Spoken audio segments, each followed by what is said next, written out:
hoy es del capítulo 8. Recuerden que lo último que hablamos fue sobre esto del capítulo 7 de las coclases, ¿verdad? El teorema de Lagrange. Eh, y ya terminamos, ¿verdad? En este teorema 7.3, les mencionaba que sobre este capítulo, pues hasta aquí vamos a llegar y esta parte de aquí en adelante es como opcional, ¿verdad?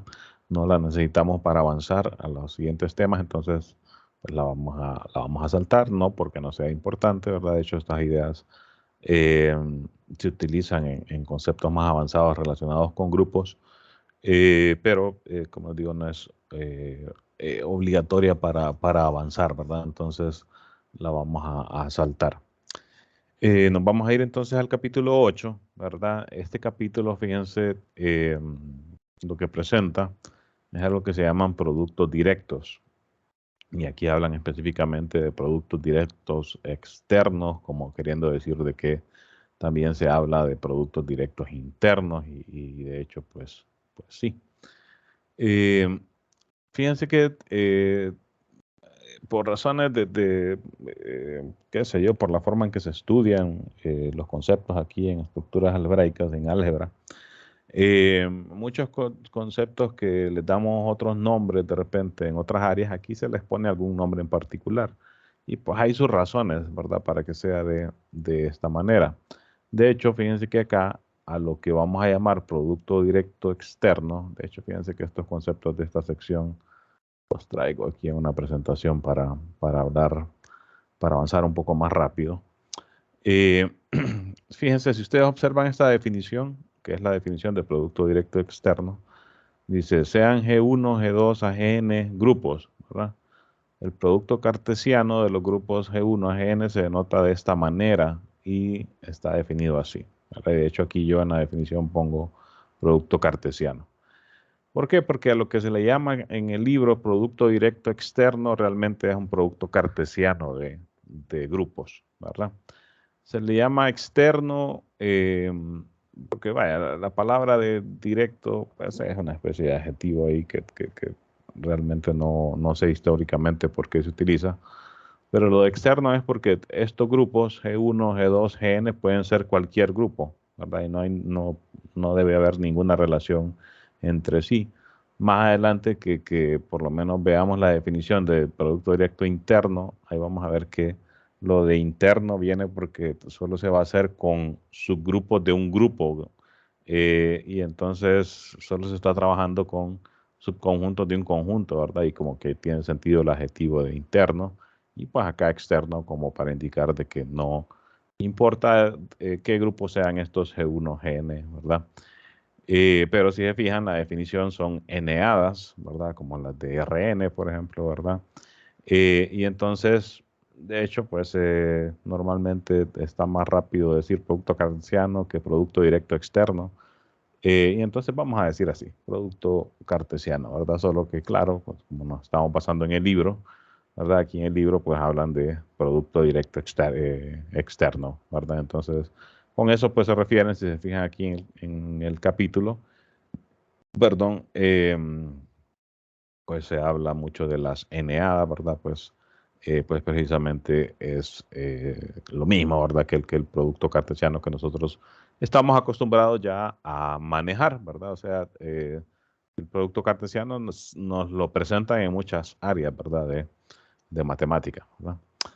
Entonces, aquí nos interesa la estructura de grupo, ¿verdad? Entonces, si estos G1, G2 y Gn son grupos, se puede comprobar, no es difícil, que si se define una operación entre eneadas, haciéndola coordenada por coordenada, eh, eso va a definir una operación, ¿verdad? Binaria en el producto cartesiano y una operación binaria que transforma, ¿verdad? A este en un grupo, ¿verdad? O sea, cuando no se nos mencione nada en particular, pues la operación del producto cartesiano va a ser la operación coordenada por coordenada, ¿verdad? Eh, Además, el orden del producto cartesiano, pues el producto de los órdenes de cada uno de los órdenes de los grupos, ¿verdad? Esto es por teoría de conjunto, ¿verdad? La cardinalidad del producto cartesiano es la cardinalidad, es el producto de las cardinalidades de cada uno conjuntos que se está haciendo, ¿verdad? Que están formando ese producto cartesiano, ¿verdad? Y entonces, para tener un par de ejemplos del producto ese cartesiano, antes de continuar, observen también que la notación que se utiliza, ¿verdad? Importante, no es la usual, ¿verdad? Nosotros para hablar de producto cartesiano, pues hubiéramos pues, utilizado la cruz, ¿verdad? Y en vez de escribir G1, está como suma, ¿verdad? G2, nosotros escribiríamos G1 cruz, ¿verdad? O por, ¿verdad? G2, ¿verdad? Acá, pues fíjense que sí, nos puede causar mucha confusión si cambiamos la notación porque de hecho es común que ese otro producto directo interno que les estaba mencionando, es común que sí se denote de esta manera, ¿verdad? Y como les digo, hay sus razones, ¿verdad? Para ellos son como bien técnicas, no tiene mucho chiste, perdón, hablar de eso. Pero sí hay razones para no utilizar esta notación que es la usual, ¿verdad? Que nosotros utilizamos para el producto cartesiano. Entonces eso sí lo vamos a mantener, aunque de repente le digamos producto cartesiano, vamos a utilizar este símbolo para representarlo, ¿verdad? De hecho, este símbolo se utiliza, se han llevado algunas clases que tengan componentes de álgebra lineal. En álgebra lineal este símbolo se utiliza para la suma directa. Eh, que es un concepto diferente, ¿verdad? De producto cartesiano, ¿verdad? Tiene sus similitudes, se puede comprobar que hay un isomorfismo ahí entre sumas directas, ¿verdad? Y ciertos productos cartesianos, pero bueno, de hecho aquí va a pasar algo similar también, ¿verdad? Vamos a ver que ciertos de estos productos, ¿verdad? Van a ser isomorfos a otros tipos de estructura.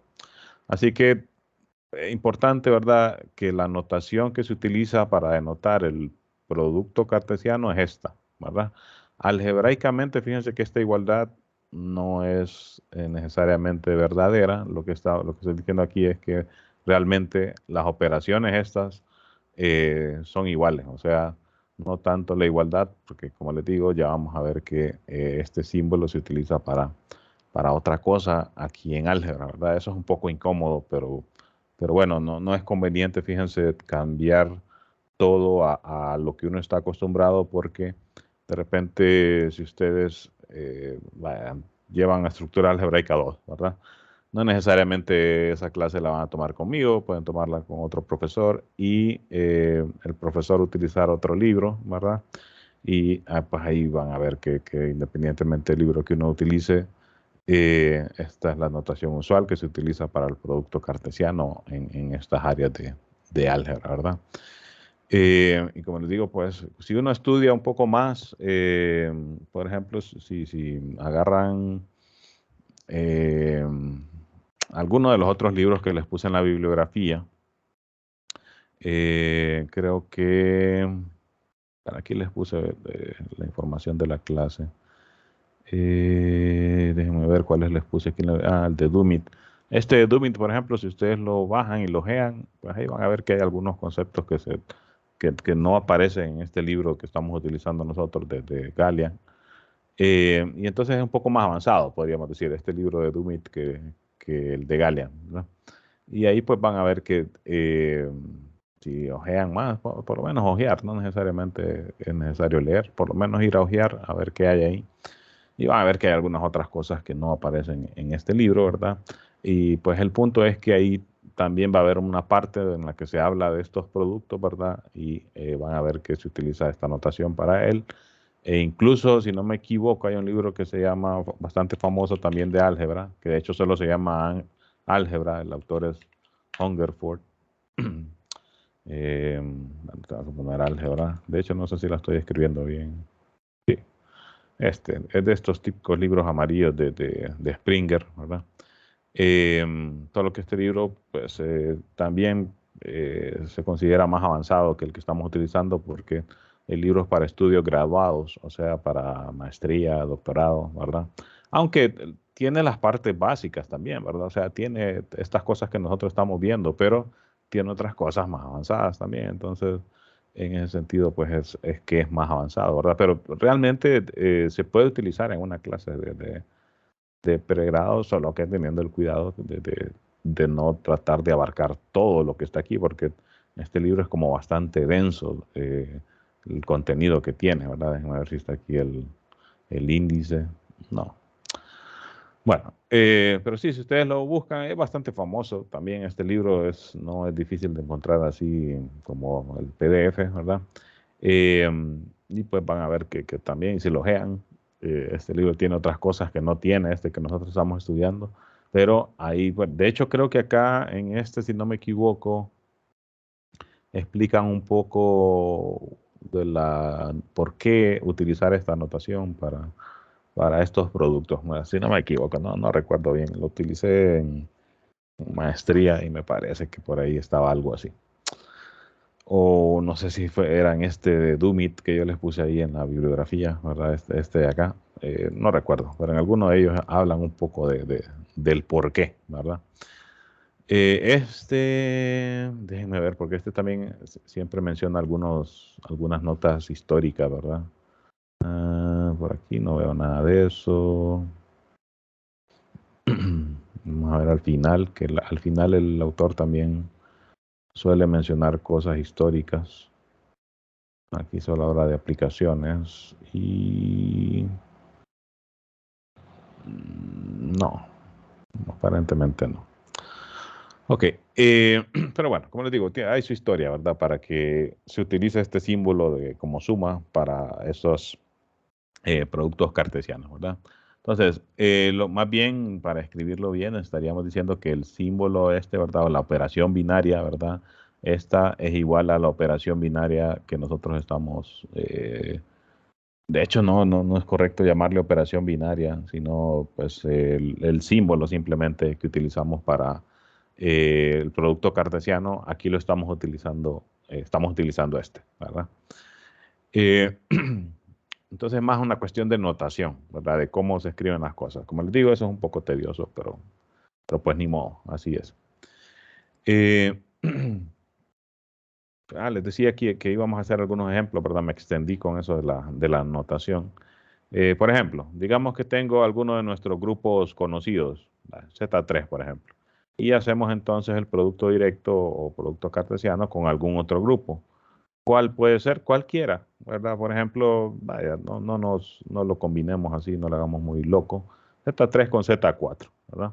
Entonces, ¿qué sería este conjunto? Sería el conjunto de parejas ordenadas, ¿verdad?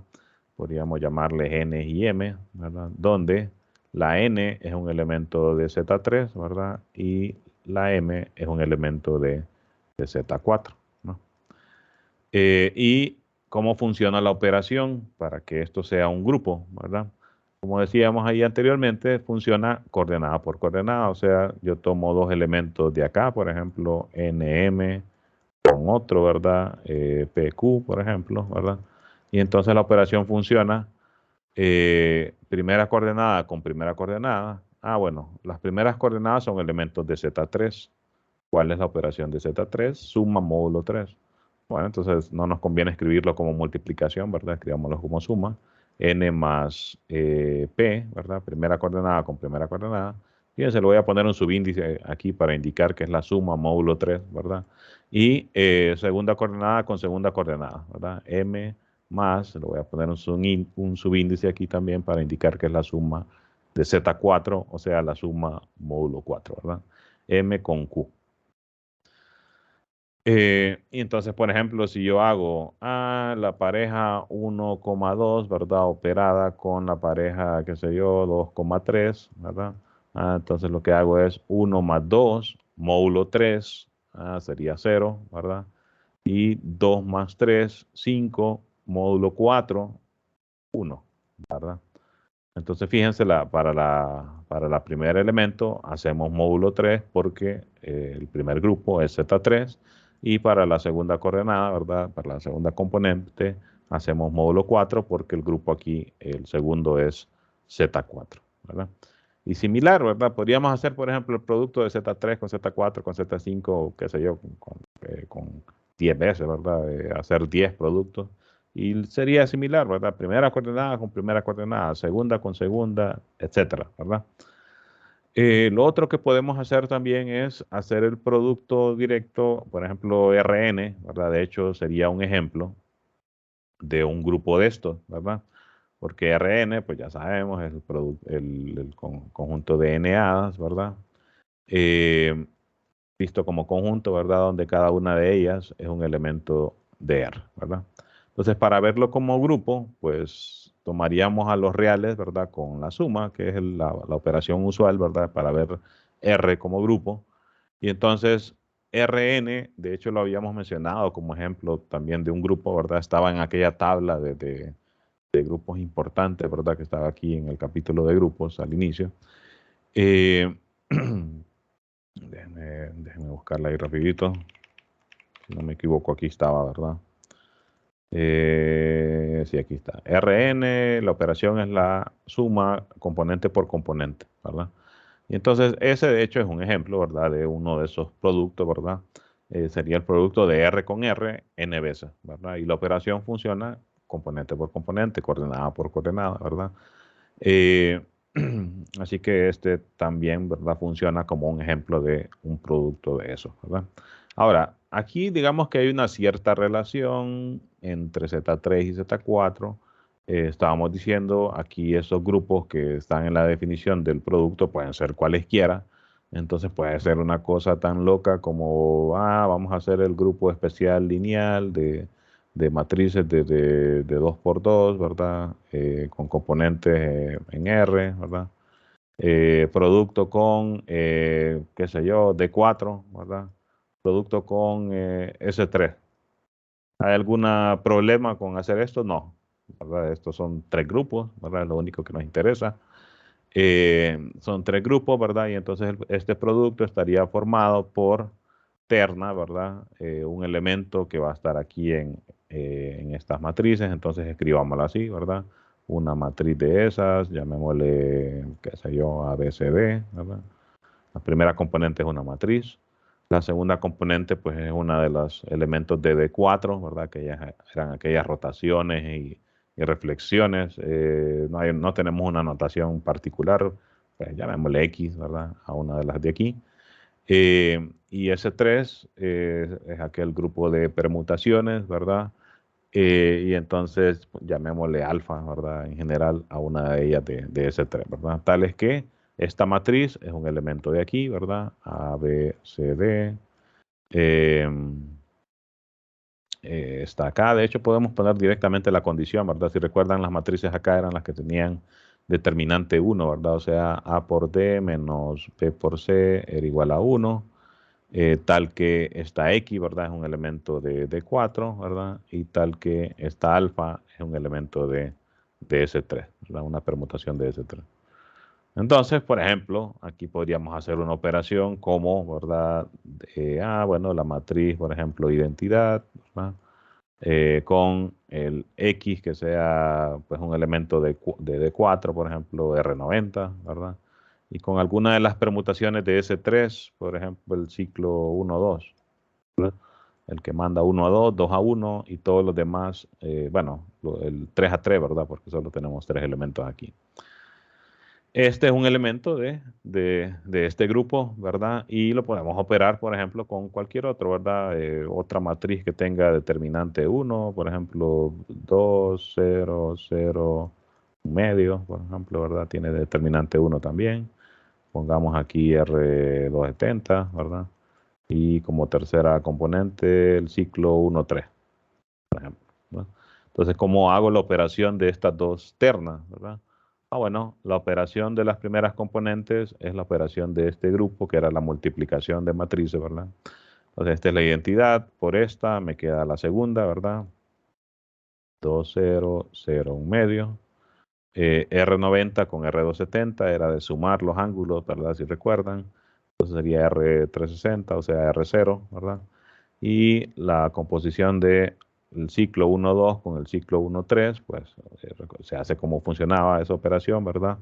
De derecha a izquierda, la imagen de 3 aquí es 1 y aquí la imagen de 1 es 2. Vamos a ponerla así, ¿verdad? En aquella notación matricial. La imagen de 1 es 3 y aquí la de 3 es 3, entonces la imagen de 1 es 3. La imagen de 2 aquí es 2 y aquí la de 2 es 1. Entonces solo hace falta 2, ¿verdad? Aquí tiene que ser 2. Y similar, ¿verdad? La operación, ¿verdad? En este grupo funciona de esa manera, ¿verdad? Las primeras componentes son matrices, las segundas componentes son elementos de D4, las terceras componentes son elementos de D3 y entonces para operar esas ternas, las primeras componentes funcionan con la operación de este grupo, las segundas componentes, la operación de D4, ¿verdad? Como se describió en su momento y la operación de S3, pues la composición de las permutaciones esas, ¿verdad?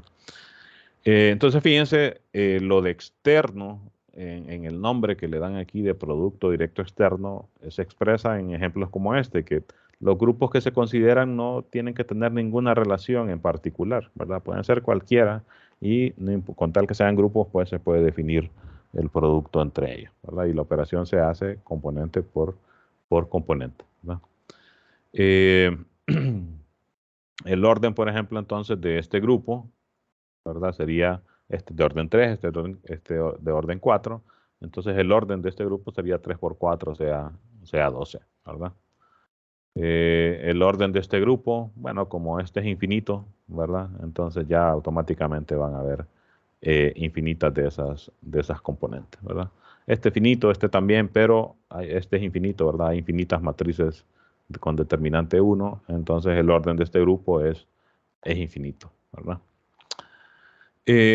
Fíjense, si es un grupo, pues tiene una identidad. ¿Cuál va a ser la identidad? La eneada que tenga como componentes la identidad de cada uno de los grupos, ¿verdad? O sea, aquí la identidad, por ejemplo, de este grupo, ¿verdad? Vamos a llamarla así, identidad. En este caso, de este ejemplo en particular, sería la que tiene la identidad del primer grupo, o sea, la matriz identidad de 2 por 2. La identidad de D4 era aquella R0, ¿verdad? No rotar nada. Y la identidad de S3, pues la podemos denotar así, ¿verdad? 1 o también se denotaba como epsilon, ¿verdad? Llamémosle epsilon, ¿verdad? O sea, la permutación que a cada elemento le asigna el mismo, ¿verdad? La función que cada elemento le asigna el mismo. Y similar, ¿verdad? En general, ¿verdad? En un producto así definido de manera general, la componente o la eneada que va a ser el elemento identidad va a ser la que cada una de sus componentes es la identidad. Y similar, el inverso de un elemento de estos va a ser la eneada que tenga los inversos de cada uno de ellos, ¿verdad? Aquí hay algunas otras propiedades, el orden de los elementos. El orden de un elemento es el mínimo común múltiplo de los órdenes de cada uno de los elementos en particular. Veamos el ejemplo, dice en la página 158. Vámonos para allá. Aquí, 158. Ok, aquí hacen un ejemplo sobre eso del orden. De hecho, aquí lo comprueban, ¿verdad? Aquí las pruebas, fíjense que no son muy complicadas porque prácticamente lo que hay que hacer en cada caso es eh, ver que las propiedades que se quieren comprobar, mandarlas como a la geneada, ¿verdad? Y hacerla individualmente, eneada por eneada, ¿verdad? Así que no, en este caso creo que no escribí aquí ninguna de esas demostraciones que están ahí. Entonces aquí se comprueba que el orden de un elemento precisamente es el mínimo común múltiplo de los órdenes de cada uno de ellos. Por ejemplo, aquí determinamos, dice, el número de elementos de orden 5 en este producto, Z25 con Z5. Por este teorema, entonces lo que podemos hacer es contar, dice, las parejas que están aquí, que tienen la propiedad de que el mínimo común múltiplo, ¿verdad?, del primer elemento con el segundo es 5. Para que eso ocurra, para que el mínimo común múltiplo me dé 5, ¿verdad?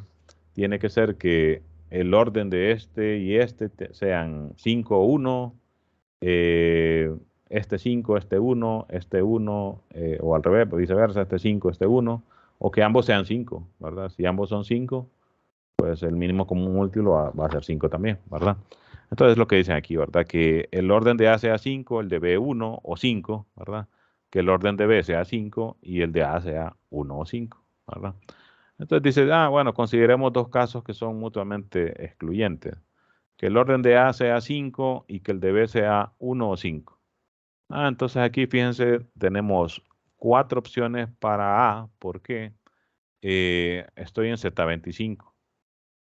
Entonces, ¿cuáles son los elementos de orden 5 de Z25? Bueno, aquí hacen la lista, ¿verdad? 5 tiene orden 5 en Z25. ¿Por qué? Porque, bueno, 5 más 5 más 5, 5 veces, ¿verdad? Me da 25, ¿verdad? 10 también, porque sumo 10 5 veces, me da 50, módulo 25, ¿verdad? Es 0, ¿verdad? Y lo mismo con los demás. Entonces, estos son los únicos elementos de orden 5 en Z25. Y entonces, tenemos 4 opciones para A, ¿verdad? Y esto dice nos da 20 elementos de orden 5. ¿Por qué? Porque hay 5 opciones para B. ¿Por qué? Se están considerando elementos de orden 1 o 5 en Z5, que son las de donde vienen las segundas componentes. Ah, pero todos los elementos de Z5 tienen orden 1 o 5. Entonces, y aquí estamos diciendo, el orden de B puede ser 1 o 5. Entonces hay que considerarlos todos. Los 5 elementos de Z5 cumplen que tienen orden 1 o 5, ¿verdad? Bueno, entonces en total tenemos 4 opciones para A y 5 opciones para B, ¿verdad? Estos 5 elementos de Z25 en A, ¿verdad? Tienen orden 5 y los 5 elementos de orden de Z5 tienen orden 1, la identidad, o orden 5, todos los demás que no son la identidad, ¿verdad? Recuerden que el orden de un elemento divide al orden del grupo, ¿verdad? Por el teorema de Lagrange. Y bueno, ya lo teníamos para grupos cíclicos, como que es el caso en este ejemplo. Y entonces todos los demás elementos de Z5, su orden tiene que ser un divisor de 5. Bueno, los únicos divisores de 5, 1 y 5. O sea que la identidad tiene orden 1 y todos los demás tienen orden 5, ¿verdad? Entonces tenemos de aquí 20 opciones, ¿verdad? Habrían 20 parejas, por ejemplo, 5 con 1. 5 de hecho con todos los de acá, ¿verdad? Con todos los de Z5. 10 con todos los de Z5. 15 con todos los de Z5 y así, ¿verdad? Así que aquí tenemos 20 elementos. La otra opción es que el orden de A sea 1 y que el orden de B sea 5. Fíjense, aquí ya no se está considerando las dos opciones porque si ponemos que el orden de A sea 1 y que el orden de B sea 1 también, bueno, queremos que el mínimo con un múltiplo sea 5, ¿verdad? Entonces ahí no quedaría, ¿verdad? Entonces, por eso aquí se están considerando todas las opciones, que el orden de A sea 5 y el de B sea 1 o 5. Y la otra es que el orden de B sea 5, ¿verdad? Pero el orden de A sea 1. E igual en este caso me quedaría que mínimo con un múltiplo de 1 y 5, pues es 5, ¿verdad? Bueno, entonces, elementos de orden 1 en Z25, y de hecho en cualquier grupo solo hay uno, ¿verdad? La identidad. Solo la identidad tiene orden 1, ¿verdad? Elementos de orden 5 en Z5 hay 4, los que no son la identidad, ¿verdad? Entonces, aquí tenemos 4 elementos de orden 5, ¿verdad? Que cumplen con este otro caso. Entonces aquí tengo 4 y aquí tenía 20. En total entonces hay 24 elementos de orden 5 en este producto, ¿verdad? Y fíjense que esto lo podemos hacer aquí porque estos grupos ZN son bastante conocidos, ¿verdad? Tenemos mucha información sobre esos grupos cíclicos, como decir, en Z5 todos los elementos tienen orden 1 o 5. Ese tipo de información no la podemos decir tan fácil, por ejemplo, incluso en grupos como D4, ¿verdad? O el mismo S3. Bueno, en S3 sí nosotros podíamos decir, los posibles órdenes de los elementos de S3 iban a ser tales, ¿verdad? Si recuerdan, había un tipo de problema que trabajábamos así en SN, ¿verdad? En D4, bueno, como la tabla de D4 la tenemos por ahí, ¿verdad? Los elementos de D4 tienen orden, si no recuerdo mal, habían unos de orden 2, ¿verdad? Que eran las reflexiones.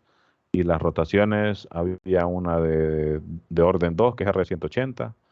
Y R90 y R270 tienen orden 4, si no me equivoco, ¿verdad? O sea, 90 hay que hacerlo 4 veces para que me dé la identidad. Y 270, si no recuerdo mal, pues también, ¿verdad? Así que en estos casos todavía podemos decir, ¿verdad? Pero si fuera en vez de D4, fuera, qué sé yo, A5, por decir algo. Ahí ya no tengo tanta rapidez para decir eso, ¿verdad? O si en vez de D4 fuera D5, pues también no tengo tanta, o peor en esto, grupos infinitos, ¿verdad?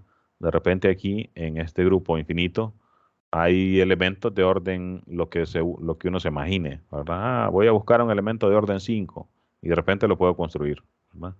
Voy a buscar un elemento de orden 10 y de repente lo puedo construir, ¿verdad? Aquí en estos grupos infinitos ya no tenemos tanta facilidad de decir, aquí hay tantos elementos de orden tal, por ejemplo, ¿verdad? De repente, como les digo, puede ser, no estoy seguro, habría que ponerse a escribir para ver si es cierto, que uno pueda construir una matriz de estas de 2 por 2 que sea, que tenga orden lo que uno quiera, ¿verdad?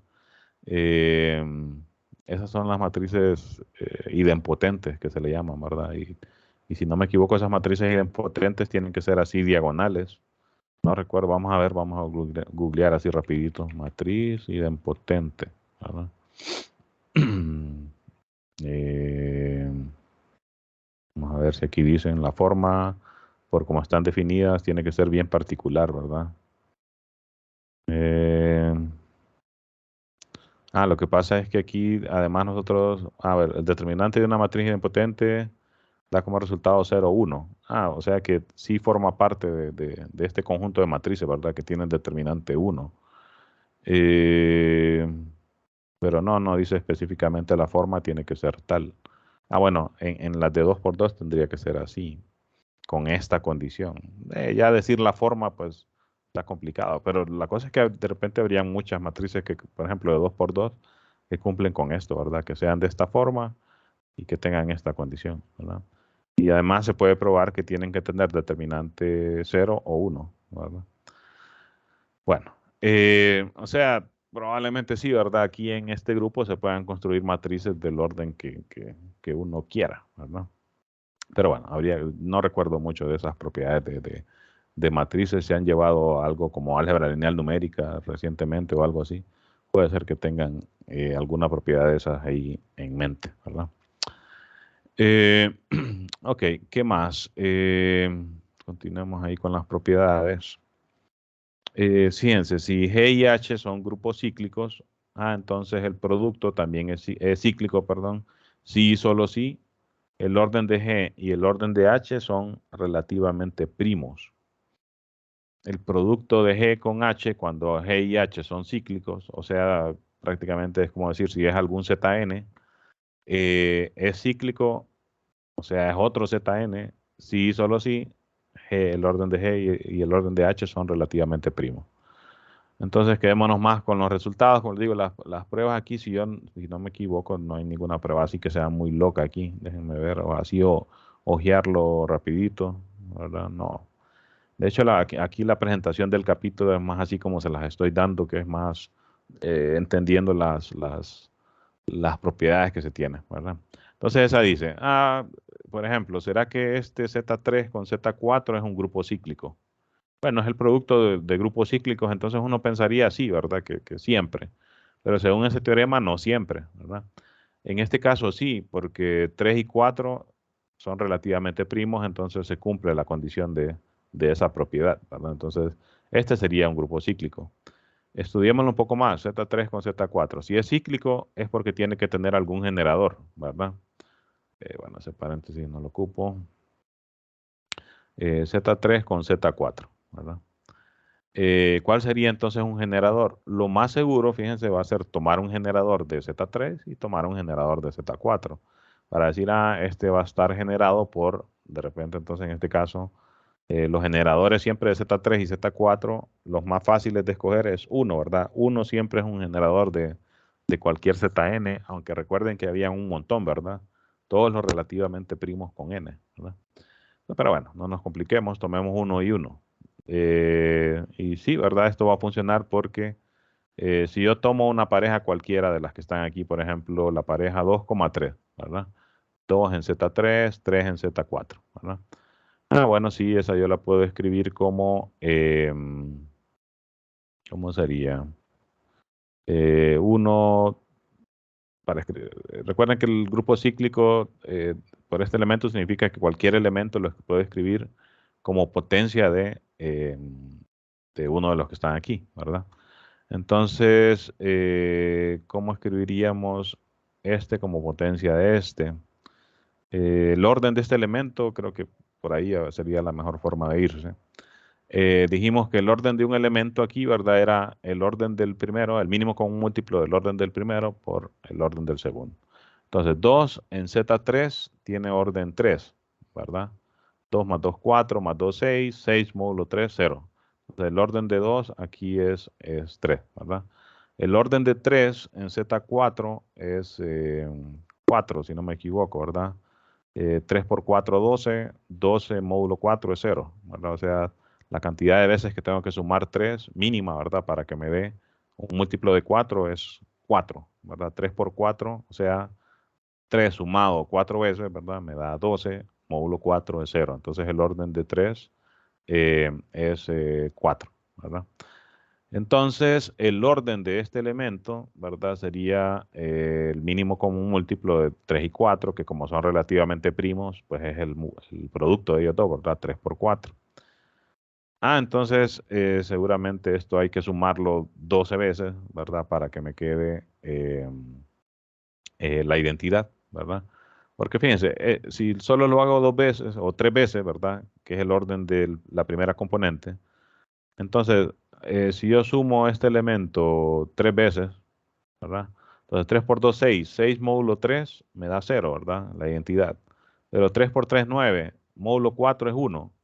Entonces no me dio la identidad de Z4, que es 0 también. Entonces el orden de este elemento no puede ser 3, ¿verdad? Perdón, y entonces lo que estamos diciendo es, bueno, el orden es 12, ¿verdad? Y entonces para escribir, ¿verdad? Este elemento 2,3 como una potencia, ¿verdad? Entre comillas acá, porque el grupo es sumativo, ¿verdad? De 1, 1, pues ese exponente sería 12, ¿verdad? O sea, 12 veces 1, 1, ¿verdad? Recuerden que como el grupo es sumativo, no decimos 1, 1 elevado a la 12, sino 12 veces el elemento, ¿verdad? Eh, 12 veces 1, 1 me va a dar 12 módulo 3, que es 0, ¿verdad? 12 por 1, 12, módulo 4 es 0 también, ¿verdad? Y entonces el orden del elemento 2,3 es 0, 0, ¿verdad? Perdón, ya habíamos dicho que era 12. Y entonces, si este grupo está generado por la pareja 1,1, porque yo puedo tomar cualquier elemento así, ¿verdad? Hacer este trabajo para ver el orden y decir, entonces, ese elemento se puede escribir como este elevado a la tanto, ¿verdad? O sea, siempre se puede escribir cualquier elemento de esos como una pareja de ella, ¿verdad? Elevada o operada cierta cantidad de veces. Fíjense, al ver este ejemplo, estos cálculos que hicimos aquí, como que tiene sentido esta propiedad, ¿verdad? Que dice, si G y H son cíclicos, ¿verdad? O G, el producto este, ¿verdad? Es cíclico, sí, solo sí, el orden de ellos dos es relativamente primo. Porque si no, ¿qué pasaría? Por ejemplo, si hacemos Z2 con Z4, ¿verdad? 2 y 4 no son relativamente primos. Entonces estaríamos diciendo, no puedo encontrar, ¿verdad? Un generador para este grupo. Fíjense, si existiera tendría que ser este, ¿verdad? El generador. Entonces aquí estaríamos diciendo, esto no va a ser el grupo cíclico generado por 1, 1. Eso significa que podemos encontrar algún elemento que no sea, ¿verdad? Una potencia de este de aquí, ¿verdad? Entonces, ¿cuál será? Bueno, probemos con alguno, digamos el elemento 1, 1, 3, por ejemplo. ¿Será que este no lo puedo escribir como 1, 1 multiplicado una cierta cantidad de veces? ¿Qué pasa? El orden de 1, ¿verdad? En Z2 es 2, ¿verdad? El orden de 3, ¿verdad? En Z4, como habíamos dicho antes, es 4. El orden entonces de esta pareja, ¿verdad? 1,3 es el mínimo con un múltiplo entre 2 y 4, eh, o sea, 4, ¿verdad? Entonces, ¿qué pasa si hacemos 4 veces 1, 1? 4 veces 1, 1, que es más o menos lo que estuvimos haciendo aquí, ¿verdad? Tomé la pareja 2,3, ¿verdad? Yo lo que quiero ver es, ya que este es un grupo cíclico, ¿cuántas veces tengo que operar este, que es el generador, para que me dé este de acá? Ah, de hecho, al final no hice eso, ¿verdad? No, no, no, no, no. Solo me quedé con el trabajo del orden. Más bien ahí lo que me faltó, ¿verdad? Me faltó concluir que este elemento se tiene que escribir como 1, 1 operado una cierta cantidad de veces, ¿verdad? Entonces, ¿qué pasa? Si hago 1, 1, ¿cuántas veces lo tendría que hacer para que me dé 2,3? Porque aquí iba a repetir exactamente lo mismo y no iba a llegar a nada. Entonces, eh, bueno, hagámoslo. 1, 1, ¿verdad? Si lo opero 2 veces, eh, estoy en esta parte, lo voy a dividir aquí para que, como continuando con esto, ¿verdad? Si lo opero 2 veces, ¿verdad? Me da 2,2, que es un elemento de Z3 por Z4, ¿verdad? Si lo opero 3 veces, ¿verdad? Me da 3 módulo 3 es 0, ¿verdad? Entonces 3 por 1, 3, y aquí me da 3, 0,3. Si lo opero 4 veces, ¿verdad? Me va a dar 4, ¿verdad? Módulo 3 es 1, ¿verdad? Y 4 por 1, 4, módulo 4 es 0, ¿verdad? 5, si lo opero esto 5 veces, 5 por 1, 5, módulo 3 me da 2, 5 por 1, 5, módulo 4 me da 1, ¿verdad? Eh, quiero ver cuándo me da 2, 3, ¿verdad? Lo hago 6 veces, ¿verdad? 6 por 1, 6, módulo 3 me da 0. Noten que esto se va a ir dando como un patrón, ¿verdad? 2, 0, 1, 2, 3, 0, 1, 2, 3, seguramente, ¿verdad? 6 por 1, 6, módulo 4, 2, ¿verdad? Como esperábamos. 7, 1, 1, 7 por 1, 7, módulo 3 me da 1, 7 por 1, 7, módulo 4 me da 3, y entonces en la siguiente me va a dar, ¿verdad? 8 veces 1, 1, 8 por 1, 8, módulo 3, ¿verdad? Es 2. 8 por 1, 8, módulo 4 es 0. Ah, no, entonces tengo que continuar. Lo que quiero es que me dé 3, ¿verdad? Entonces sería hasta 9, 10, hasta 11, ¿verdad? Continuando, no, ya no es necesario hacerlas todas, viendo el patrón, ¿verdad? 11 veces 1, 1. Sería 11 por 1, 11, módulo 3, ¿verdad? Es 2. 11 por 1, 11, módulo 4 es 3, ¿verdad? Y ahí está. Entonces, ahora sí estamos viendo que 2, 3 se pudo escribir como un múltiplo, ¿verdad? Que es mejor decir aquí múltiplo que potencia, ¿verdad? Como un múltiplo de este que es el generador, ¿verdad? Y de hecho aquí estamos viendo que se están generando todos los elementos de Z3 por Z4. Aquí lo que estamos diciendo es que si hacemos eso, ¿verdad? No existe ninguna pareja aquí, ¿verdad? Que cuando hagamos esto, ¿verdad? Se me vayan a generar todos los elementos de Z2 por Z4, que no son muchos, ¿verdad? Solo son 8, ¿verdad? Entonces, fíjense, si solo son 8, entonces hagamos unas cuantas operaciones ahí, ¿verdad? Si hago 2 veces 1, 1, ahora aquí, déjenme usar otro color para que se note la diferencia, ¿verdad? Esto, como que continuamos aquí. Entonces hago aquí 2 veces 1, 1, ¿verdad? Entonces estoy en Z2 con Z4, 2 por 1, 2, ¿verdad? Módulo 2 es 0, 2 por 1, 2, módulo 4 sigue siendo 2. Si lo hago 3 veces, ¿verdad?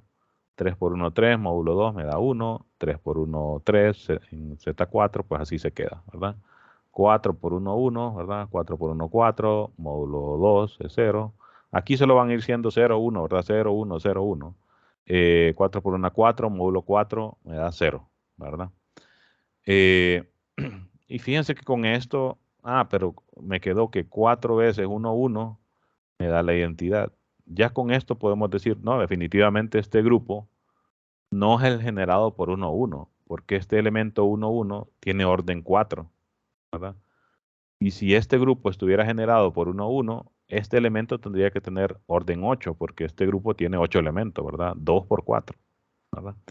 Entonces observen que ya con esto ya podemos concluir, no, definitivamente esto es cierto, que este grupo no está generado por este elemento, pero bueno, terminemos la idea, hagámoslo 8 veces por lo menos, ¿verdad? 5 veces 1, 1, sería aquí 1, ¿verdad? 5 por 1, 5, módulo 4 me da 1, ¿verdad?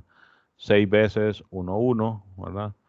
6 módulo 2 es 0, 6 módulo 4 es 2. Y fíjense que aquí ya se empiezan a repetir y seguramente entonces va a continuar ese mismo patrón, ¿verdad? porque lo que estaríamos generando es el grupo cíclico generado por 1, 1, pero lo que estamos viendo es que ese grupo cíclico no es todo el grupo. 7 módulo 2, 1, 7 módulo 4, 3, ¿verdad? Y observen que ya este es este mismo elemento de aquí, ¿verdad? Y entonces aquí van a quedar otra vez estos dos, ¿verdad? 8 módulo, perdón, 8 por 1, 1 sería 0, ¿verdad? 8 por 1, 8, módulo 4, 0 también, ¿verdad? Igual que aquí, ¿verdad? Y entonces ya vemos que se repite lo mismo, ¿verdad? Y bueno, si la pareja 1, 1, que es la que tiene un generador de Z2 y un generador de Z4, no funciona, pues digamos que es bastante razón para sospechar que ninguna otra va a funcionar, ¿verdad? Y al ver cómo está funcionando la cosa, ¿verdad? Si se fijan, pues no es loco pensar que aquí cuando tomemos cualquier pareja, ¿verdad? Ninguna me va a quedar que tenga orden 8, ¿verdad? Y de hecho, pues con eso se comprobaría en general. Esta experimentación, pues al final es para entender cómo funcionan las cosas, pero observen, los elementos de Z2 tienen orden 2 o 1. Los elementos de Z4 tienen orden 1, 2 y 4, ¿verdad? Entonces, como el orden de una pareja, dijimos antes, es el mínimo común múltiplo, ¿verdad? Entonces pueden haber a lo más elementos de orden mínimo común múltiplo. Por ejemplo, el orden más grande aquí es 2, el orden más grande aquí es 4. Mínimo común múltiplo entre 2 y 4, 4. Entonces el elemento que va a tener orden más grande va a tener orden 4, ¿verdad? Que no es el orden del grupo. Entonces, ya con eso podemos ver que definitivamente no va a haber aquí ningún elemento de orden 8 para decir, ah, este es el grupo generado por ese elemento de orden 8, ¿verdad? Ok, entonces tiene sentido, ¿verdad? Esa propiedad de que el producto de grupos cíclicos es cíclico si solo si los órdenes son relativamente primos, ¿verdad? Y claro, se puede generalizar, ¿verdad? N grupos, el producto de N grupos cíclicos va a ser, va a ser cíclico, si solo si de 2 en 2, ¿verdad? Estos son, de hecho aquí me equivoqué, este debería de ser J, ¿verdad? El orden de uno con el orden de otro son relativamente primos, ¿verdad? Y de hecho aquí en el libro creo que hacen ejemplos de eso. Vamos a ver, aquí está. Esta es la propiedad esa, ¿verdad? Esta es la propiedad generalizada y este es el caso de Zn, ¿verdad? Fíjense, aquí me dice, por ejemplo, me está dando una forma para decir, ¿verdad? En base a esas propiedades que estamos viendo ahorita, qué productos de grupos cíclicos son isomorfos. Y fíjense la lógica de por qué. De hecho, yo no sé si escribí algunos acá. No, solo lo escribí en general, ¿verdad? El Z, un producto de entero, ¿verdad? Es isomorfo a este, ¿verdad? Sí, y solo sí, cada uno de esos enteros que están ahí son relativamente primos. Pero eso se ve mejor aquí en ejemplos. Fíjense, por ejemplo, aquí dice Z2 producto con Z2, con Z3 y con Z5 es isomorfo a este otro. ¿Por qué? Ah, porque Z2 producto con Z3 es isomorfo a Z6. ¿Por qué? Porque 2 y 3 son relativamente primos, ¿verdad? Que es el orden de Z2 y el orden de Z3. Entonces, según lo anterior, ¿verdad? Eh, se cumplen los requisitos, ¿verdad? Que el producto es cíclico. Si solo si los órdenes son relativamente primos, ¿verdad? Ah, pero entonces si este es cíclico y tiene 2 por 3 elementos, o sea 6, entonces este es isomorfo a Z6, ¿verdad? Y de acá para acá similar, fíjense, dice, este de acá es isomorfo a Z2 con Z30. ¿Por qué? Ah, porque Z6 por Z5 es isomorfo a Z30, porque 6 y 5 son relativamente primos. ¿Y qué? Ah, que si Z y 5 son relativamente primos, este grupo es cíclico de orden 30, ¿verdad? Porque este tiene 6 elementos y este tiene 5 elementos. O sea que este producto tiene 30 elementos y es cíclico. Ah, entonces es isomorfo a Z30, ¿verdad? Fíjense que esto me está dando formas de escribir, ¿verdad? Estos productos como de una manera que está como asociada a la forma en la que uno escribe, por ejemplo, como cuando uno descompone un entero como producto de primos, ¿verdad? Como dice el teorema de la fundamental de la aritmética, ¿verdad? Que todo entero se puede escribir como producto de potencias de primos, ¿verdad? Entonces aquí fíjense que esto tiene algo como similar, ¿verdad? Estamos viendo, por ejemplo aquí, ¿será que Z60 es isomorfo a este de aquí? No, ¿por qué? Porque Z2 y Z30 o 2 y 30 no son relativamente primos. Entonces este grupo no es cíclico, ¿verdad? ¿Y qué? Que entonces no es isomorfo a Z60. O sea que en términos de estas descomposiciones así, Z60 no se puede descomponer como Z2 con Z30. Eh, ¿Se podrá descomponer de alguna manera Z60? Pues habría que poder escribir Z60 como un producto, ¿verdad? De estos grupos cíclicos de tal manera que los elementos, ¿verdad? Estos que están aquí, sí sean relativamente primos. Por ejemplo, aquí, 2 por 6, 12, 12 por 5, 60. Entonces, este grupo de aquí, ¿verdad? Como 2, no funciona, porque 2 y 6 no son relativamente primos. De hecho, en ninguno funciona, ¿verdad? Porque 2 y 2 aquí no son relativamente primos, ¿verdad?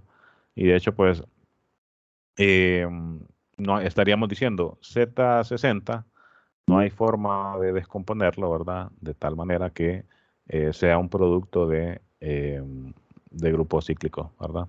Las únicas maneras sería, o los únicos casos en que se podría, ¿verdad? Es en los cuales el entero que tengamos, ¿verdad?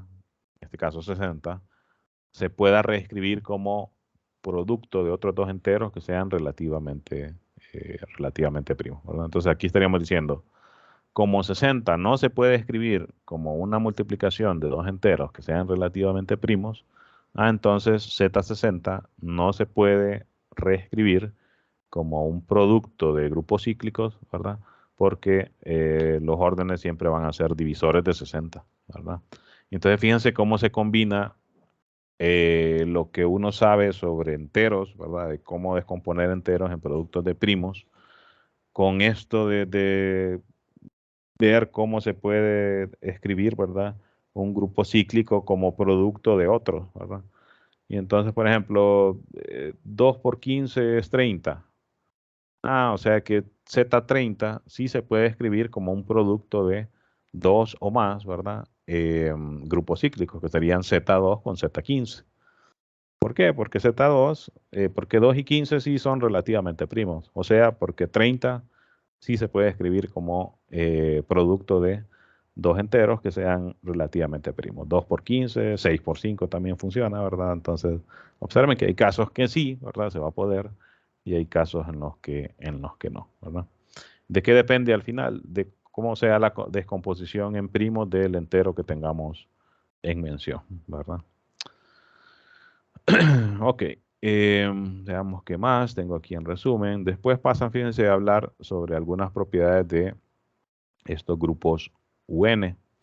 Em, Déjenme ver si no es mucho esto, podemos terminar.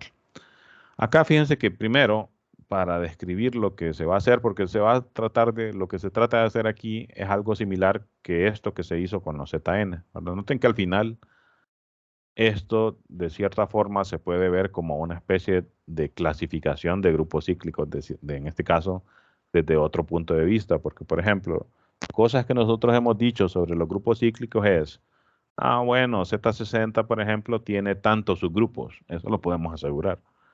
¿Cuántos subgrupos tiene? Bueno, la cantidad de divisores que tenga Z60. Entonces, ahí estaríamos clasificando Z60 desde el punto de vista de cuántos subgrupos tiene, ¿verdad?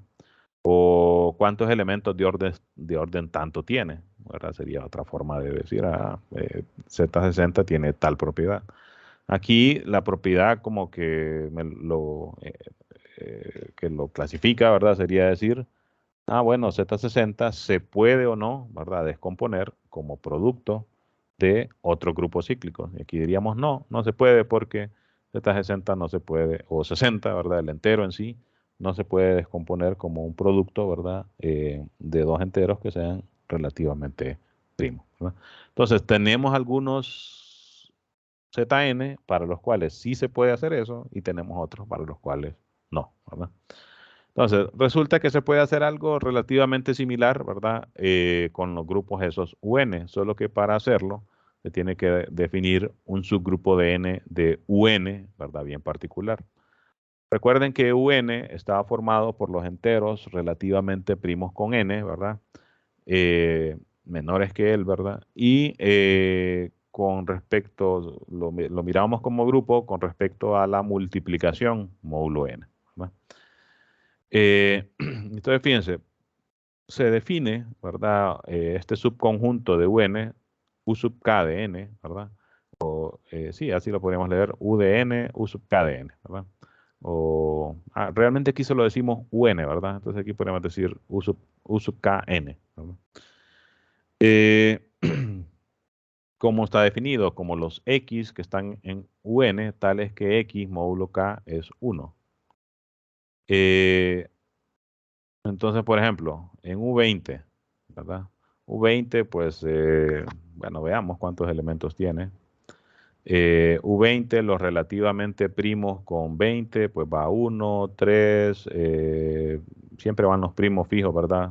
Pongamos los primos, o continuemos en orden 8, va a estar 9, 10, 11, 13, ¿verdad? 16, 17, 19, y ahí terminamos, ¿verdad? Los primos incluidos 3 y 9, ¿verdad? Las potencias de 3 eh, que son relativamente primos con 20, ¿verdad? Ok, tiene entonces U20 tiene estos 8 elementos, ¿verdad? Y entonces se define como U sub 4, ¿verdad? De 20, o U sub 4, 20, ¿verdad? Dijimos ahí como de esa lista de enteros que sacamos, ¿verdad? Que son relativamente primos con 20, los que el entero, ¿verdad? Módulo, el subíndice que escogimos, en ese caso módulo 4, sea 1. Entonces de estos, ¿cuáles haciendo módulo 4 me da 1? Ah, bueno, 1 y 3, pues no, ¿verdad? Bueno, 1 sí, ¿verdad? 1 siempre va a estar. 1 módulo, lo que sea, pues va a ser 1 siempre. 7 módulo 4 me da 3, ¿verdad? 9 módulo 4 me da 1. Ah, entonces lo ponemos en la lista, ¿verdad? 11 módulo 4 es 3, ¿verdad? 13 módulo 4 es 1 también, ¿verdad? Porque es 12, que es un múltiplo de 4 más 1, ¿verdad? Entonces 13 también lo incluimos. 17 es 16 más 1, un múltiplo de 4 más 1, entonces también lo incluimos, ¿verdad? 19 módulo 4, no, ¿verdad? Me da 3, ¿verdad? Entonces escojo estos 4 que son los que son los elementos de U20 que haciendo módulo este índice que ponga aquí, ¿verdad? En este caso módulo 4 me dé 1, ¿verdad? ¿Qué sería, por ejemplo, U sub 5 de 20? Ah, bueno, los que están aquí, ¿verdad? Que cuando hagamos módulo 5 me dé 1. Bueno, 1 siempre va a estar, ¿verdad? 3 no, 7 no, 9 módulo 5, 4, 11 módulo 5, 1, entonces 11 sí. 13, 17, 19, módulo 5, ninguno da 1, ¿verdad? Entonces, este solo tendría estos elementos, ¿verdad?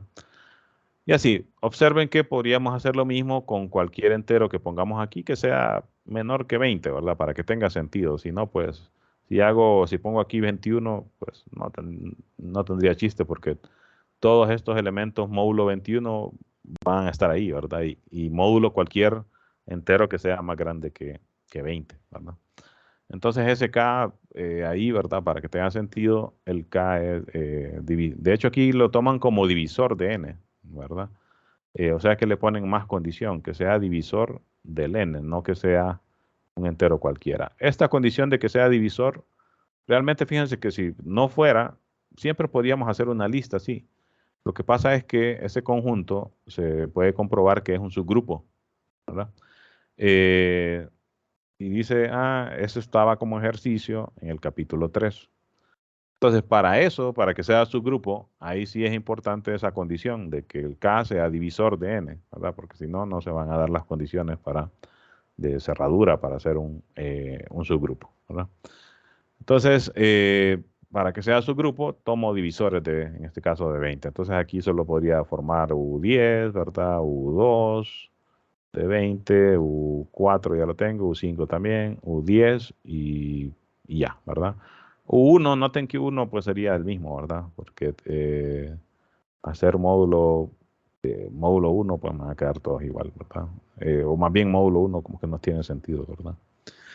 Eh, entonces, estos serían, ¿verdad? Los subgrupos que se forman mediante esta definición, ¿verdad? ¿Qué con él? Entonces, fíjense, hay una propiedad que dice, si S y T son relativamente primos, entonces U sub S por T es isomorfo a U sub S por U sub T, o US por UT. Y además, estos US y UT van a ser isomorfos a esos que estábamos viendo ahorita, ¿verdad? Entonces, fíjense, al ver estas propiedades vistas así se ven un poco confusas, pero al ver ejemplos se ven mejor cómo se utiliza. Veamos el que está hecho aquí en la página, dice 161, que es aquí adelantito, ¿no? Fíjense, toma aquí U sub 105, U105, ¿verdad? Y dicen, ok, 105, bueno, para ver cuáles son cómo se puede escribir, ¿verdad? Como productos de otros enteros, podemos hacer aquel procedimiento, ¿verdad? Para descomponer un entero en primo, ¿verdad? Se puede dividir entre 3, ¿verdad? Da cuánto, 35, ¿verdad? Se puede dividir entre 5, que es 7, entre 7 y 1, ¿verdad? ¿Está bien esto? 3 por 35, sí, ¿verdad? Sí. Ok. Entonces 105 se puede escribir como 3 por 5 por 7, ¿verdad? Como descomposición en primo, ¿verdad? Entonces, según el teorema, ¿verdad? O según la propiedad, esta también, similar que en el caso de la que teníamos aquí para los Zn, se puede generalizar, ¿verdad? O sea, si funciona con un producto de 2, va a funcionar con un producto de S por T por otro, ¿verdad? Con 3 y con N en general, ¿verdad? Entonces, aquí, en el ejemplo que tienen aquí, dicen, bueno, U105 se puede escribir como U sub 7 por U15. ¿Por qué? Bueno, porque 5 y 7, 7 y 15, perdón, son relativamente primos, ¿verdad? Pero también U sub 105 se puede escribir como U21, y me quedé con el sub, ¿verdad? Porque estábamos con los sub, aquí U sub 15, U sub 7, pero aquí solo es U105, U7, U15, ¿verdad? Así. Bueno, U105 es isomorfo a U21 por U5, ¿por qué? Porque 21 y 5 también son relativamente primos, ¿verdad? Y así, ¿verdad? 3, 5 y 7 también son relativamente primos. Además, ¿verdad? 3 por 5 por 7, ¿verdad? Dijimos que era 105, entonces se cumplen los requisitos que pide la propiedad. Son relativamente primos y multiplicados me dan este de aquí, ¿verdad? Pero además me dice, este, por ejemplo, U7, va a ser isomorfo a U105 sub 15, que es el otro que me quedó aquí, ¿verdad? Entonces, dijimos aquí, U105 es isomorfo a U7 por U15. Entonces por el teorema, ¿verdad? Por la propiedad, U7 va a ser isomorfo a U, el otro entero que tengo aquí, U sub 15, 105. ¿Cómo se construía este? Así como vimos aquí en estos ejemplos de acá, ¿verdad? O sea, se toman los enteros que están en U105, este ya sería más grandecito, ¿verdad? Eh, y entonces hacer módulo 15 a todos esos enteros que están en U105, ¿verdad? Y así, ¿verdad? Este sería hacer módulo 7 a todos los enteros que están ahí en U105. ¿Y de dónde salen estos, verdad? Salen de que aquí dijimos, por ejemplo, U105 es U7 por U15. Entonces, este de acá, U7, es U sub 15, 105.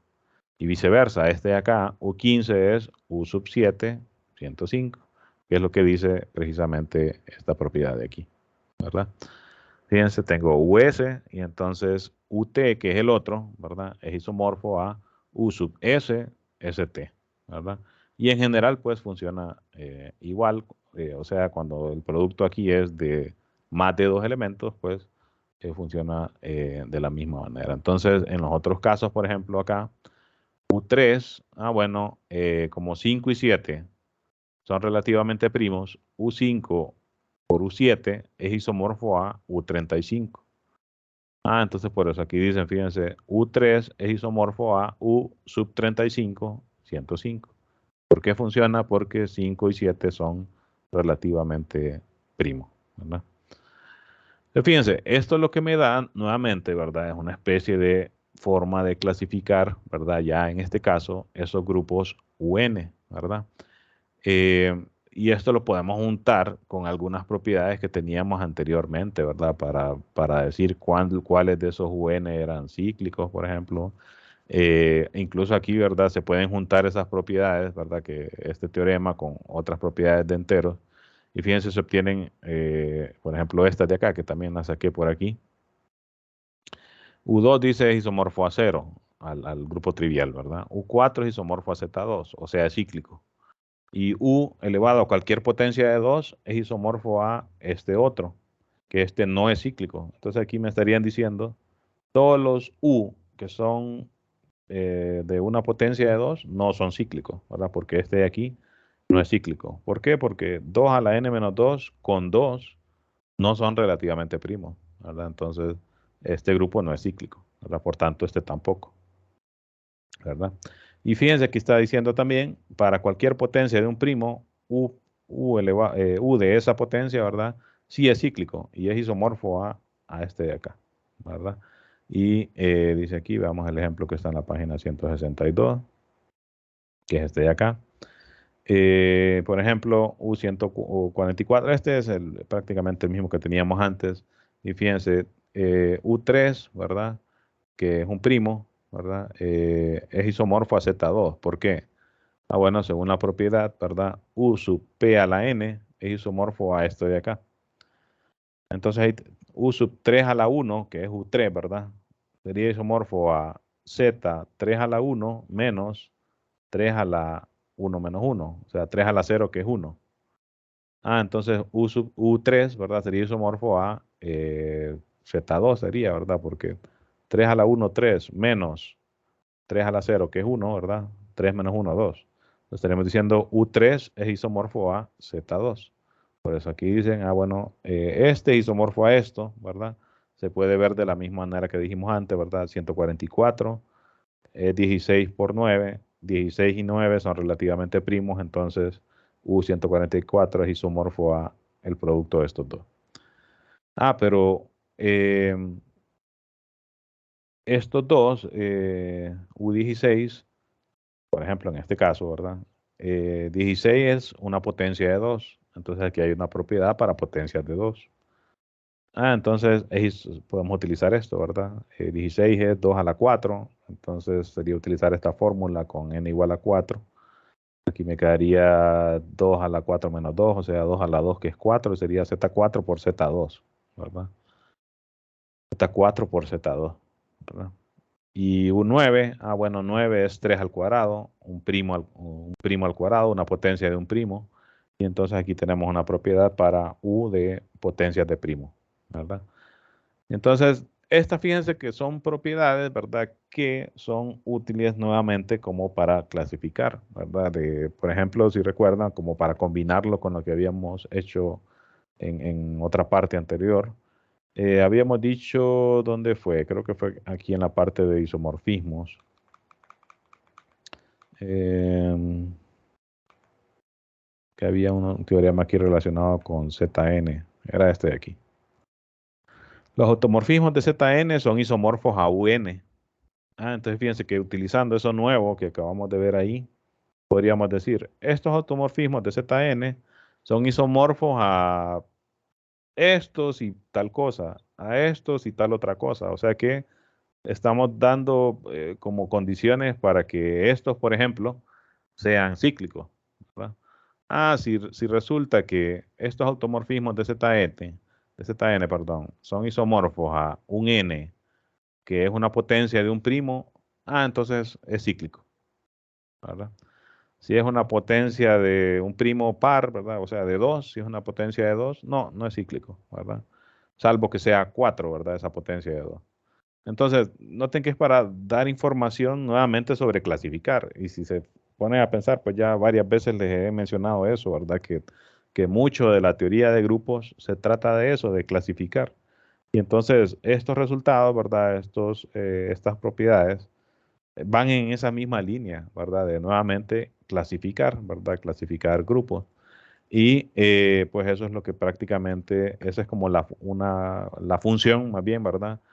Tienen muchas, ¿verdad? Aplicaciones, como aquí mismo en el libro lo presentan, pero esas son algunas de las aplicaciones, ¿verdad? Que tienen eh, definir, ¿verdad? Esos productos, ¿verdad? Que estamos dando como un nuevo criterio para clasificar grupos, ¿verdad? Decir si el grupo que tengo presente se puede escribir como cierto producto de otro grupo, ¿verdad? Y si son grupos conocidos, como los grupos cíclicos, pues mejor, ¿verdad? Y entonces en esa línea, pues vemos que estos productos, ¿verdad? Tienen bastante utilidad, ¿verdad?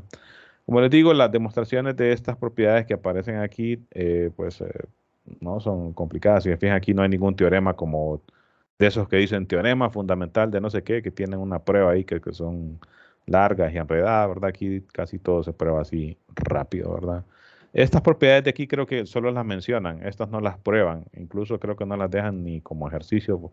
Aquí dice, usando el teorema S83, uno de los corolarios, y una referencia, o sea que esto sí ya no lo prueba ni el autor, ni lo deja como ejercicio, ni nada, ¿verdad?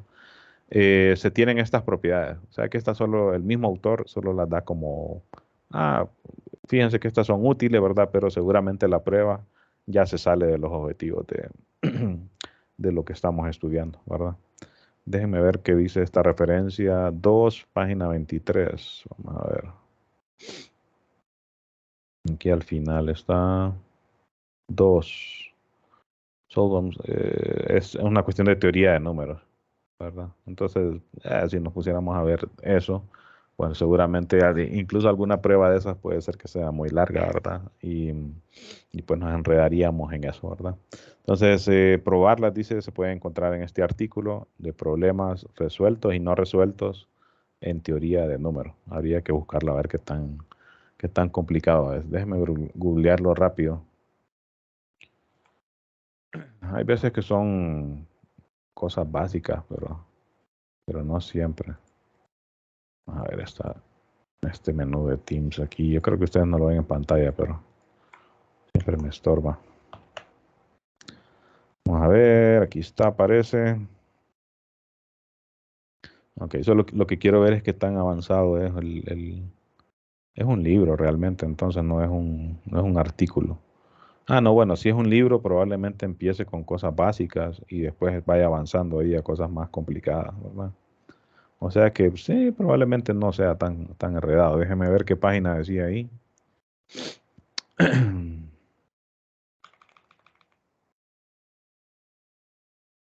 Página 93. Veamos. 93. Bueno, del libro, supongo, no del PDF. Vamos a llegar ahí rapidito. 93. A ver, ¿qué dice aquí? Teorema. Este y este son isomorfos, sí, solo sí, estos son idénticos. Pues no se ve tan como conocido eso, propiedad, ¿verdad? De hecho, aquí, para entenderlo, habría que ir a entender las notaciones, ¿verdad? A ver qué significa esto, qué significa esto. Aquí hablan de phi. ¿Será esta phi la misma phi que hemos estado trabajando? No creo, porque tiene un subíndice, ¿verdad? U sub 16 dice 2 por 4. Pues no creo, ¿verdad? Que sea la misma phi que nosotros veníamos trabajando. O sea que sí, ese tipo de cosas pues son útiles, pero no necesariamente son rápidas de probar. Quizás no sea difícil, ¿verdad? Pero habría que ir a leer esto, ¿verdad? Para ver de qué se trata toda esta teoría de números que está aquí, ¿verdad? Por cierto, fíjense que esto que hice ahorita es recomendable que cuando uno está haciendo lectura de este tipo de libros, los autores cuando escriben así entre corchetes, ¿verdad? Corchete 2 dice, significa que está hablando de la referencia 2. Hay algunos autores que dan una lista de referencias al final del libro, ¿verdad? Y entonces aquí podría decir corchete 15, página tal. Significa la referencia número 15 en la página tal está lo que yo estoy diciendo aquí, ¿verdad? Pero este autor pone referencias en cada capítulo, ¿verdad? Entonces aquí lo que lo manda uno es, vea la referencia 2 de este capítulo en su página 93, ¿verdad? Entonces, si se fijan, al final de cada capítulo acá hay una lista de referencias. Hay 3, entonces ahí me está hablando de la 2 en la página tal, ¿verdad? Y entonces uno puede ir, buscarlo, ¿verdad? Y ver ahí a ver si uno puede entender lo que él menciona. Bueno, aquí según lo que hemos estudiado, por lo menos, esto no lo podemos entender, no sabemos de qué se trata esto, ¿verdad? No quiere decir que sea difícil. Recuerden que, por ejemplo, imagínense que ustedes imagínense que estamos en una clase presencial, ¿verdad? Y un estudiante de 110 va caminando y ve la pizarra y ve estas cosas, dice, bueno, yo entiendo que hay números ahí, pero aunque si se fijan, aquí no hay nada como loco. Si uno no entiende de qué se trata lo que estamos hablando, pues esto no se entiende, ¿verdad? Se ve como a saber qué están haciendo ahí, es lo que diría uno, ¿verdad? Si está en 110 y no ha llevado otras clases, ¿verdad? Apenas va por 110. Y uno diría, bueno, a saber, parece que están viendo ahí parejas ordenadas, pero están diciendo que 6 por 1 es 0. No, no, no. No sé de qué se trata lo que están haciendo ahí, ¿verdad? Y fíjense, no quiere decir que sea difícil, sino que, bueno, uno no ha leído de qué se trata todo esto, ¿verdad? Entonces, el hecho de que uno no lo conozca no quiere decir que sea complicado. Uno ve estos diagramas y uno dice, vas a saber qué locura es esta, pero no quiere decir que sea complicado, sino que pues habría que irlo a leer, ¿verdad? Para ver de qué se trata, ¿verdad? Entonces, en todos los capítulos el autor hace eso, que hay cosas que dice, bueno, esto solo lo voy a mencionar, pero no lo podemos demostrar en este libro. Entonces vaya, mire la referencia, ¿verdad? Y si ustedes son así como curiosos pues estudiosos, digamos, pues es bastante recomendable hacerlo. Incluso al mismo autor le manda uno y dice, le sugiero que lea esto porque esto está relacionado con lo que se hizo en este capítulo. Este tipo de cosas se hace bastante a nivel de posgrado, o sea, ya en maestría, en doctorado. Pasa mucho en las clases que el profesor le dice a uno, mire, esta parte de aquí yo solo la voy a mencionar, pero para que la entienda bien, vaya a leerse tal artículo, ¿verdad? Y así, ahí se lo dejan a uno que uno vaya y mire cómo le entiende a eso, ¿verdad? Es común. A nivel de pregrado, o sea, licenciatura, ingeniería, no, ¿verdad? Porque uno en pregrado le presentan un montón de temas como para que uno sepa un poco de todo, pero no tanto bueno, por lo menos en nuestro ambiente, en la UNA, en Honduras, no se motiva mucho a la investigación, ¿verdad? Como podría ir a leer uno por aparte, salvo que uno sea como curioso, ¿verdad? Entonces uno lo hace, pero en las clases, si se pone a pensar, es raro que sea obligatorio que le digan a uno, para entender esto, vaya, léalo en el artículo tal. A veces pasa, pero es bien raro, ¿verdad? Incluso a uno de profesor lo pueden denunciar, ¿verdad? Si hace algo así. Bueno, nos vamos a quedar entonces aquí por hoy. De hecho, me extendí, ¿verdad? Este capítulo, fíjense, noten que lo vimos más como algo como informativo. Dice como una especie de exposición aquí, no tanto de demuestre tal cosa o ver la demostración de algo. Este capítulo no se lo voy a evaluar, pero sí es importante comprender todo esto porque más adelante, fíjense por ejemplo en el siguiente capítulo, en algunas partes aquí ya utilizan como ejemplos esos productos, ¿verdad? Vaya, fíjense aquí no tuve que rebuscarme mucho. Y aquí ya está USUP 16 de no sé qué. Y aquí está Z4 por Z2. Entonces yo pude haber dicho, no pude haber dicho, perdón, me voy a saltar esto, ¿verdad? Porque no, aquí se ocupa en los capítulos posteriores, ¿verdad?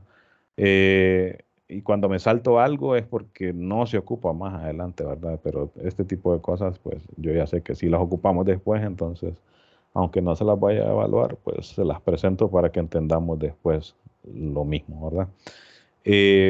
Pero sobre este capítulo no vamos a hacer una prueba, así como hemos hecho con la mayoría de los otros capítulos, ¿verdad? Entonces, la última prueba que hicimos fue del 6, si no me equivoco, ¿verdad? Dice, nos fuimos. La 7 la vamos a hacer el próximo lunes, entonces ahí les voy a poner un aviso del capítulo 7, ¿verdad? Pruebas, creo que tenemos, ¿cuántas? 5. A ver, ando un poco distraído con esto. Asignaciones. Sí, tenemos prueba 5, que era sobre... Vamos a ver. La prueba 5 era de isomorfos. Ok, de isomorfismo. Ok, gracias. Entonces, de isomorfismo. Entonces, sí, la siguiente, ¿verdad? Va a ser sobre esto de los coclases y teorema de Lagrange, ¿verdad? Y la siguiente, entonces ahí ya no va a ser sobre esto, ¿verdad? Sino que sobre lo siguiente que vamos a hacer, que es el capítulo 9, ¿verdad? Que de hecho ya mañana vamos a comenzar a hablar de ello, ¿verdad? Bueno, pues nos quedamos entonces aquí por hoy. Nos veremos mañana, jóvenes. Saludos. Gracias, Rick. Bueno.